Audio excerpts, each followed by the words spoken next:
A paz do Senhor. Vamos iniciar uma série de aulas aos alunos do IB, é o núcleo de Vila dos Teles,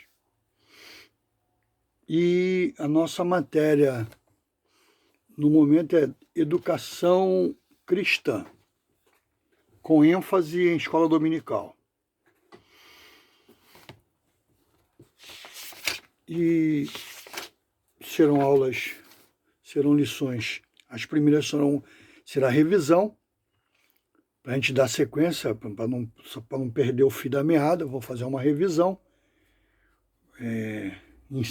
quase uma síntese, talvez um pouquinho mais do que uma síntese, para dar uma compreensão àqueles que vão acompanhar a aula. E vai ser blocos de 20 minutos, 30 minutos, para também não cansar o meu aluno, porque sentado eu não consigo, é complicado, eu não tenho esse hábito de dar aula sentado. Mas vamos tentar. Mas para isso vamos fazer uma oração, para a gente iniciar nossa série de estudos, de lições. Santo Deus, louvamos o Teu nome e te agradecemos, meu Senhor, te pedindo a Tua direção, a Tua inspiração, as revelações do céu, meu Senhor, e mesmo nessa gravação Tu pode falar aos nossos corações, meu Senhor. Toma cada aluno, toma toda a diretoria do IB nas Tuas mãos, toma as coordenadorias, a irmã Maurília, seus auxiliares, meu Senhor, e os alunos, seu corpo discente desse grande seminário. Que possamos crescer, Senhor, no conhecimento e também na graça. Que o Senhor possa preencher as lacunas de nossa alma, meu Senhor, nesse momento tão difícil em que passa nosso país. Senhor, que o Teu socorro possa estar presente em nossas vidas. Que do monte venha verdadeiramente o nosso socorro, que é assim que nós clamamos, meu Senhor. Toma, portanto, nossas vidas, os momentos que estaremos ministrando a aula, e nos ajude em tudo, em todas as nossas dificuldades. Oramos a Ti e te agradecemos em nome de Jesus. Educação cristã com ênfase em escola dominical. É importante, muito importante.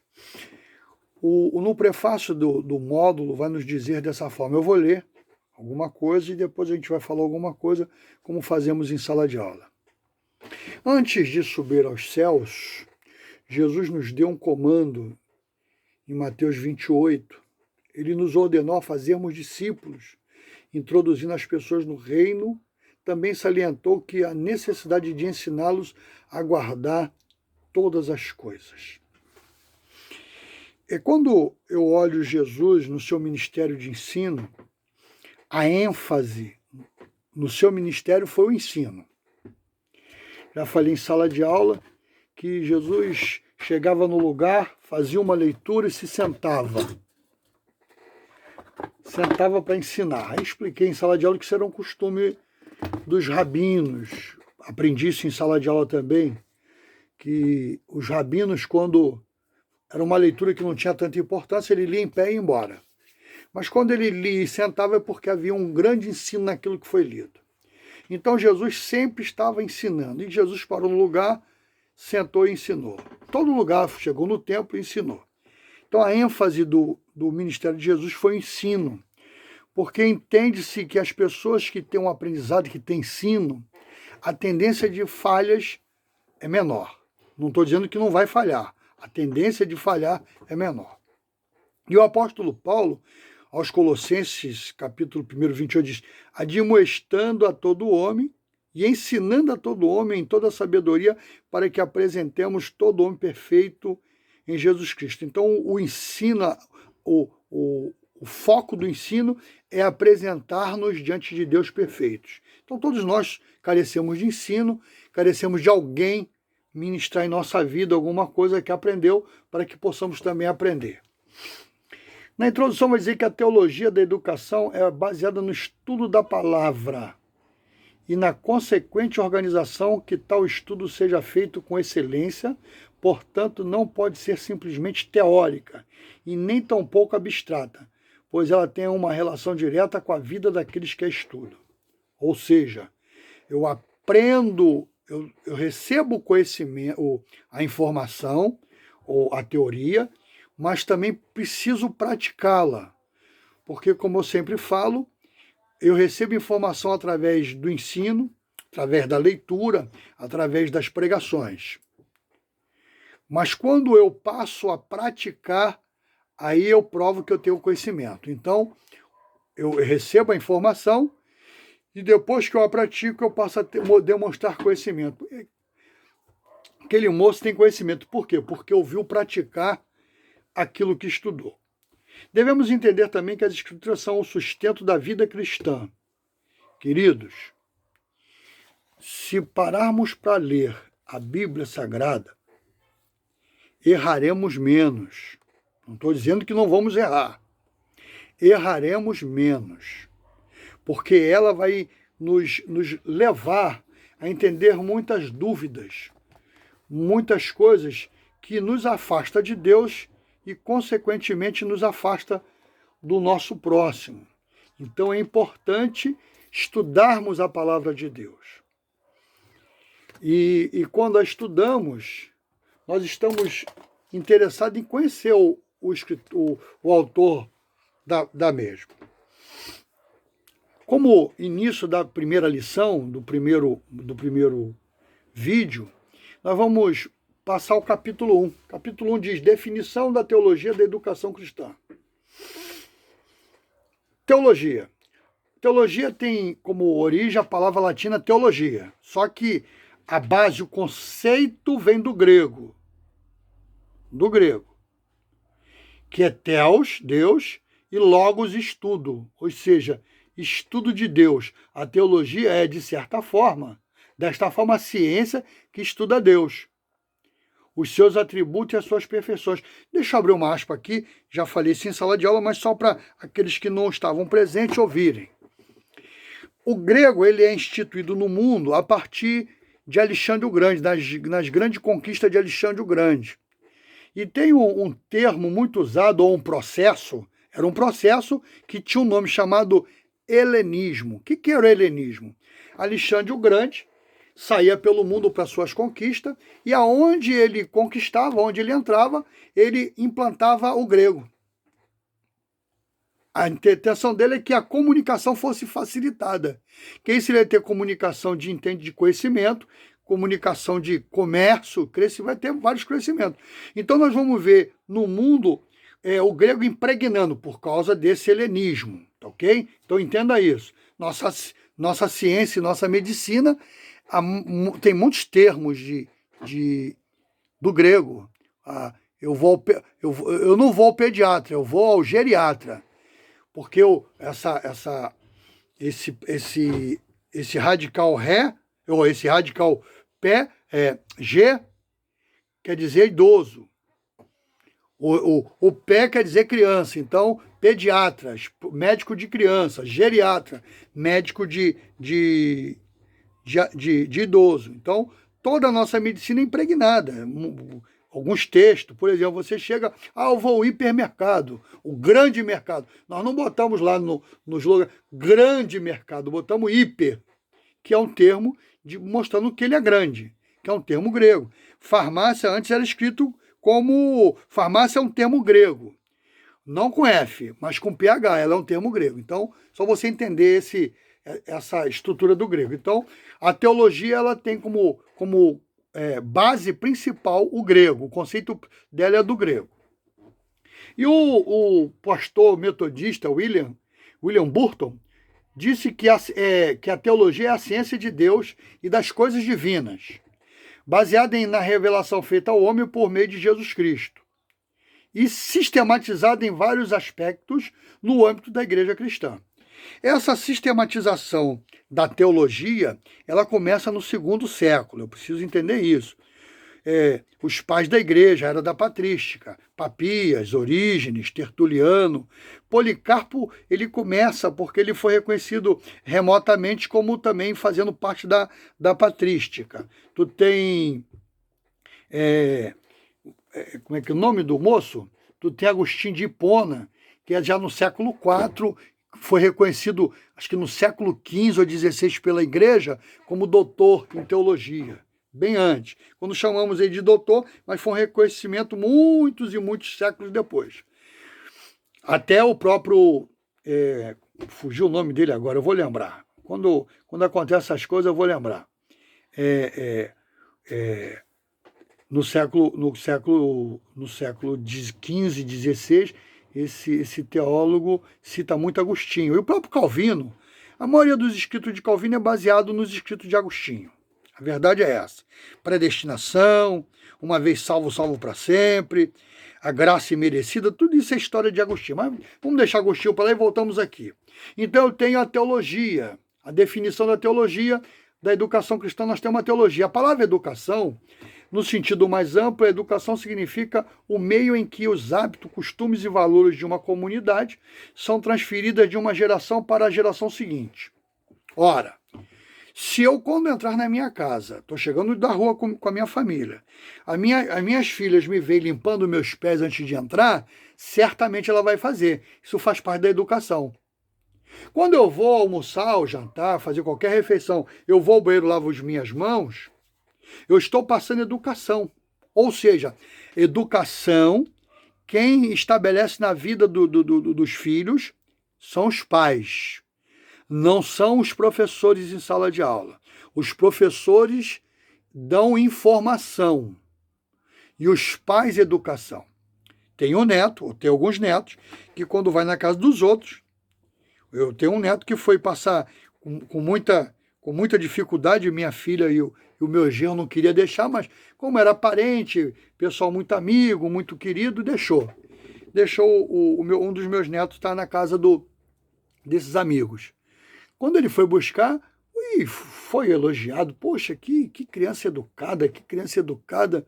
Porque educação são os pais que implantam. Na minha igreja aconteceu um fato de uma irmã chegar para o meu saudoso pastor e disse, pastorzinho, eu estou com um problema. Pô, então relata, irmã, porque eu posso lhe ajudar. Ela falou, poxa, minha filha está muito mal educada. Aí o pastor olhou para ela e falou, mas quem é que está educando sua filha? Educação aqui vai dizer, educação significa o meio em que os hábitos, costumes e valores de uma comunidade são transferidos de uma geração para a geração seguinte. Não vamos confundir informação com isso. Você tem também René Hubert, que era um filósofo da pedagogia. Ele diz que, mas ele é um cara teórico, ele diz que a educação é o conjunto de ações e influências exercidas voluntariamente por um ser humano em outro. Ou seja, como eu estou falando, se eu tenho uma educação, se o meu procedimento, o meu comportamento é educado, a tendência dos meus filhos, das minhas filhas, terem o mesmo comportamento. Então, a educação se passa. 3. Educação cristã. Educação cristã segue os mandamentos da lei divina. Ela é um processo de educação e aprendizado sustentando pelo Espírito Santo e baseado nas Escrituras. Deixa eu ler um texto aqui na Palavra de Deus. Estou aqui com ela nas minhas mãos, não posso deixar de tê-la. Eu creio que é assim, Deuteronômio capítulo 6. Olha que interessante, ele falando sobre educação cristã.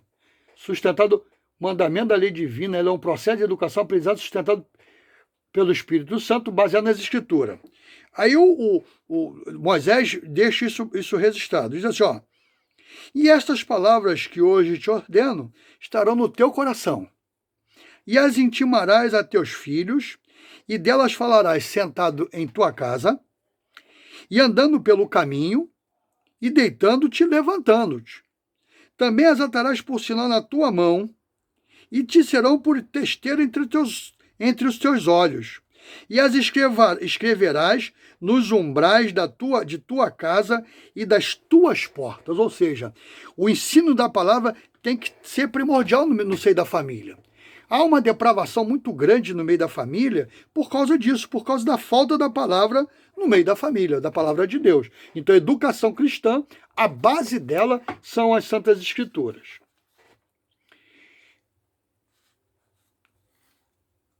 Continuando aqui, a educação cristã trata dos ensinos de Cristo nas Escrituras. Ela é essencial na igreja para a formação dos discípulos de Jesus Cristo. Era o curso que o mestre ministrava aos seus discípulos. Então, nos 3 anos que Jesus estava aqui, ele estava ensinando, sempre ensinando. É interessante que ele ensinou a mestre, vamos ver, Nicodemos buscando ele, está ali acho que no capítulo 4 ou capítulo 3 do Evangelho de João. Deixa eu só confirmar aqui que eu sou muito ruim de guardar versículos bíblicos. Não, 4 é a mulher samaritana. Então está no capítulo 3 do Evangelho de João. O homem era um príncipe, um mestre, e vai a Jesus perguntar sobre a vida eterna, sobre o reino, sobre muitas coisas. E Jesus ainda indaga, pô, como você, príncipe, conhecedor, vem falar comigo? Mas ele queria entender o ensino de Jesus. Falou isso a Zaqueu, ensinou a Zaqueu. A mulher samaritana, nós vemos Jesus sempre ensinando. Jesus disse que a palavra, que o reino dele não era comida nem bebida. Ele não tinha isso. O negócio dele era falar das coisas de Deus. Um educador disse que há 3 elementos fundamentais na formação de uma pessoa: a genética, o ambiente e as escolhas. Os 2 primeiros independem de nós, mas o terceiro depende de nós, pois trata de nossas escolhas e decisões. A educação cristã é um processo que ocorre tanto informalmente como através de uma série de eventos planejada, sistemática e contínua, objetivando levar o cristão ou crente a conformar-se à imagem de Cristo, maturidade, tendo como base autoritativa as Escrituras Sagradas e sustentada pelo Espírito Santo visando a glória de Deus. Ou seja, sempre a nossa formação, a nossa maturidade vai ser as Escrituras. 3.1. Objetivo da educação cristã. A. Informar. Aqui trata de passar conteúdo, ou seja, o que eu estou fazendo aos meus alunos. Estou passando o conteúdo da matéria, então estou informando. Eu preciso entender isso. Jesus informou, os profetas informou, muitos homens na Bíblia informaram, sempre passando aquilo que Deus mandava passar.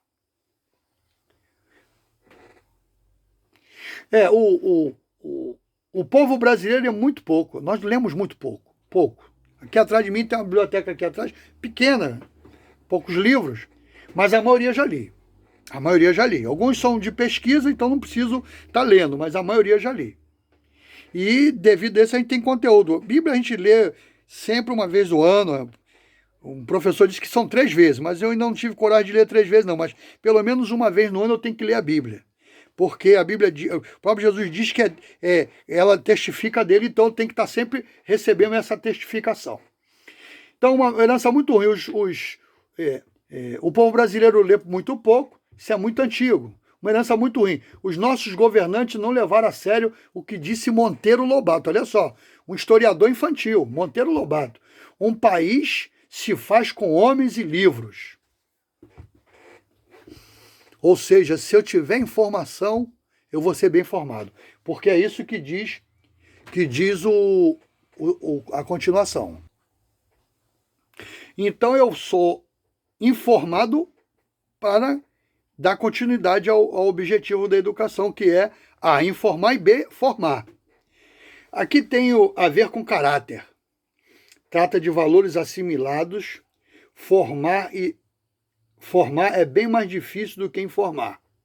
O conteúdo da notícia ou o recado precisa ser assimilado para fazer parte do caráter do aluno. Informar não dói, mas formar sim. Ou seja, eu recebo a informação e agora eu tenho que colocar em prática. E às vezes a prática é dolorosa.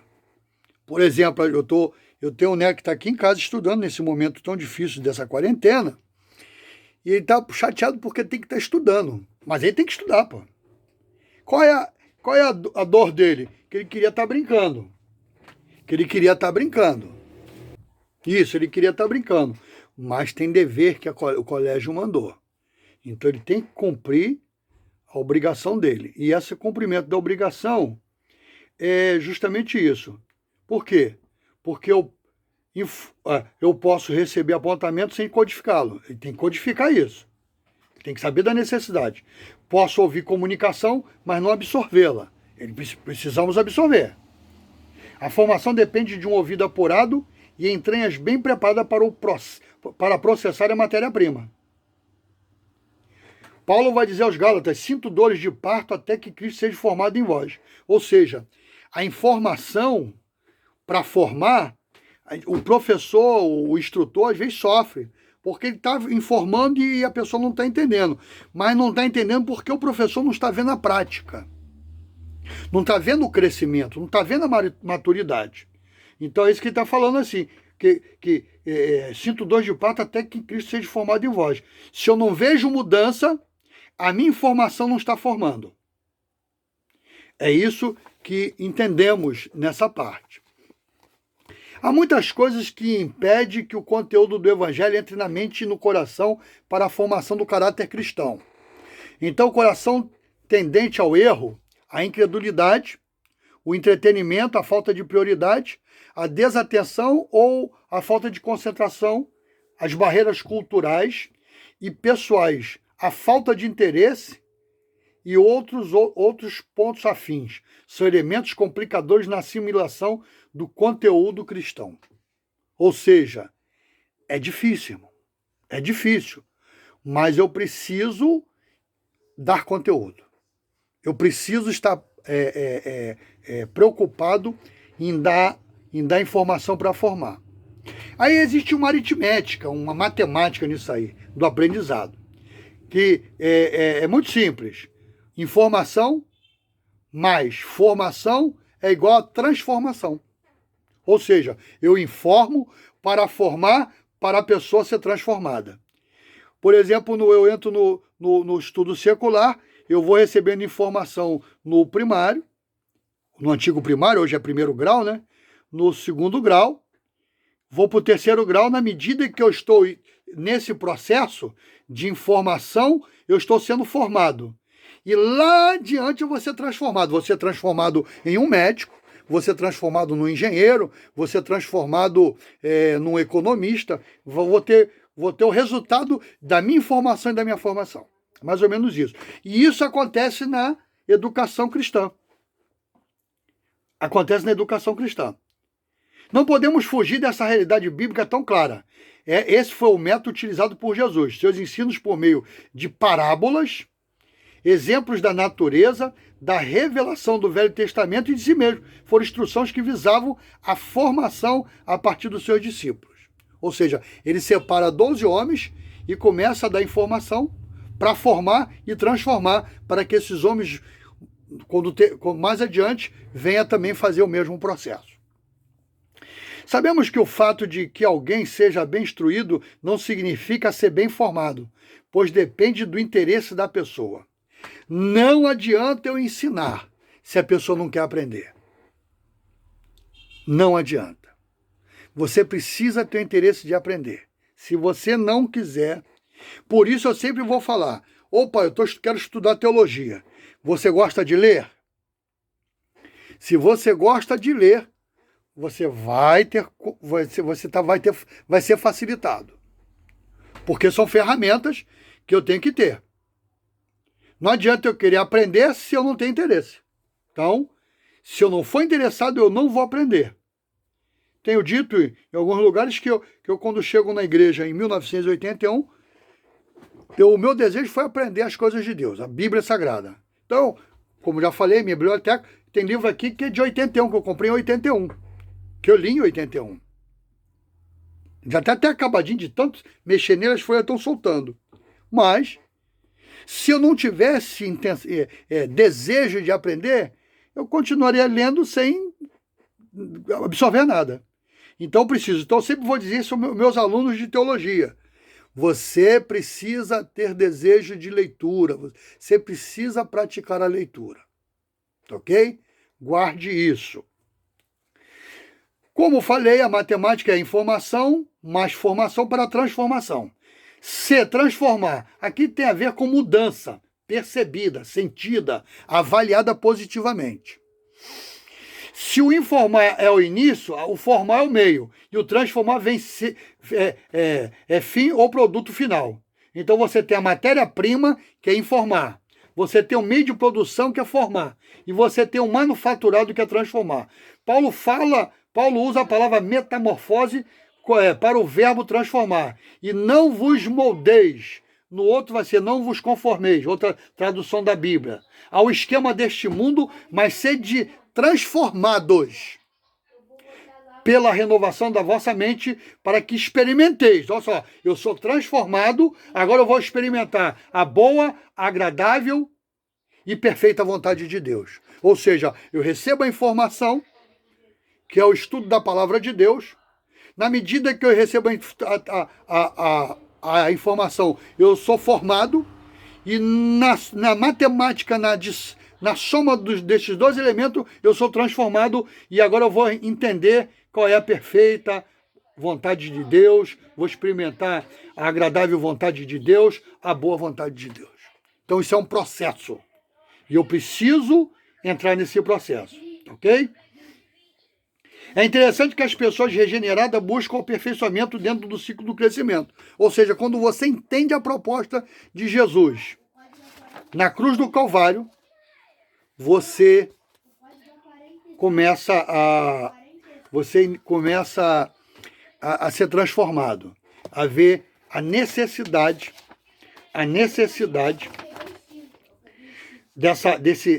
desse crescimento, tá? Porque a regeneração nada mais é do que uma restauração daquele homem decaído, destruído pelo pecado. Então a regeneração é esse o processo. Sempre falo que existe o processo da salvação, que é justificação, regeneração, santificação, quarto é a glorificação, que é o final. Então, eu preciso entender isso. Que esse ciclo de crescimento eu vou conseguir através desse processo de informação, formação e, por final, transformação. Ok? Eu paro por aqui esse momento e nós vamos continuar na lição 2.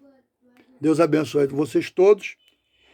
E vou colocar hoje ainda estou colocando isso à disposição de todos. Deus abençoe, em nome de Jesus.